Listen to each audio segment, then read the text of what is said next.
During the recent controversy over the Susan G. Komen Foundation declaring Planned Parenthood ineligible for breast cancer screening grants, Komen has been frequently criticized for allegedly allocating excessive funding to administrative costs and executive salaries, and insufficient funding to cancer research and health services.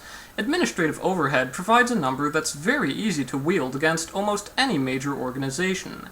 It's trivial to point out that a lot of money goes toward management and advertising, and claim that it should have been spent on actually providing services to people. Instead of paying for fundraisers and marketing, they should be funding scientific research. So why would they direct any of these resources away from these initiatives? Clearly, they're just being greedy. This line of reasoning is easily understandable by everyone, and it's also completely wrong.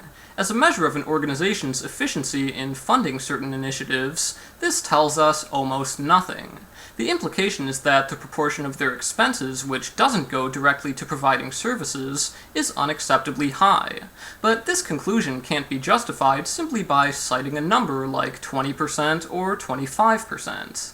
Expecting that an organization should put all of its funding toward actual services, or even as much of its funding as is technically possible, demonstrates a stunning nearsightedness about financial planning. Such organizations must acquire their funding somehow. They have to manage how that funding is used, ensure a continued supply of funds, and defend against any possible threats to their organization. They need to make decisions about what they do. They need to hire people to make those decisions, and they need to find people who will make good decisions. Six-digit salaries for top executives may sound outrageous, but they might also serve to attract extremely competent people. Under their leadership, the organization may find that this was a very worthwhile investment. Similarly, paying for expensive fundraisers and marketing campaigns might turn out to be worth it, earning them more money than they spent on this. If these funds had simply been used to provide services instead, the organization could find it has much less funding available for this purpose, due to unqualified management and dismal fundraising efforts. If acquiring more funding for their causes requires spending more money on marketing and directors, why shouldn't they aim to maximize their available funding? It's easy to get angry about a charity's CEO making $1 million a year. It's not so easy to say that cancer research and health services for the poor should lose their funding because your sensibilities were offended. Of course, this doesn't mean that the expenses of salaries and fundraising should have no upper limit at all. There's obviously a point where any further returns would be insubstantial and not worth the cost, and anything beyond that actually would be an unnecessary expense. Every charitable organization is responsible for striking a balance that's appropriate to its goals. But even if they do manage to work out the best proportion of administrative overhead to maximize their funding, this still doesn't show that they're directing it toward a worthwhile goal. This isn't always as easy to quantify, but it's not hard to understand that efficiency is meaningless when you're efficiently doing something wrong. Wrong is a concept that can be challenging to pin down, so let's just consider a couple of especially striking examples.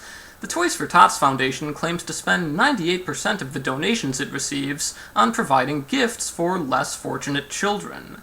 VillageReach provides vaccines in Mozambique and is estimated to prevent one death for every $400 to $800 spent. If we have $800 to spend as we please, we can either give $800 worth of toys to a number of children, or we can give $800 worth of not being dead to someone in Africa. The choice is yours, but you do have a decision to make. Going back to Mozambique, Remnant Publications reports, "They are hungry for the Word of God, but cannot afford Bibles. The majority are fortunate to have even one meal a day. They need our help." Indeed they do. In this situation, the numbers aren't quite so important. For a starving person, no amount of Bibles can add up to the equivalent of food. Bibles are inedible, and for them to have any plausible purpose, their readers must first not be dead. It's somewhat like trying to stop a flood by providing iPods instead of sandbags.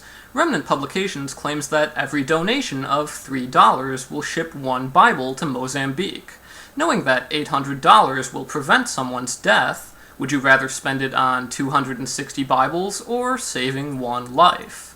People make choices like these on a regular basis. They withhold their money from initiatives to provide food and vaccines, initiatives they may not have even been aware of, and instead spend it on Bibles or toys or the Make-A-Wish Foundation.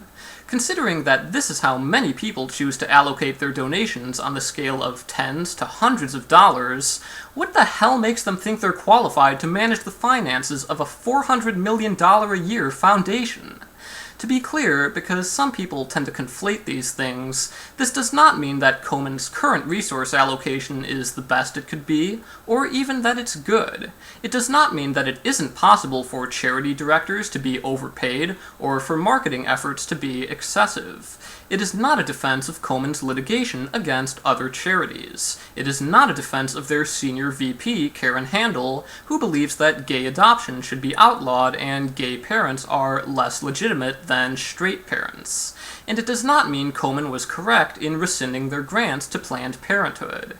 Those arguments can stand or fall on their own merits, but simply criticizing a charitable organization for having operating costs and paying its employees does absolutely nothing to show any kind of wrongdoing on their part. Overhead ratios don't just give you an incomplete picture of an organization's efficiency, they don't tell you anything useful at all.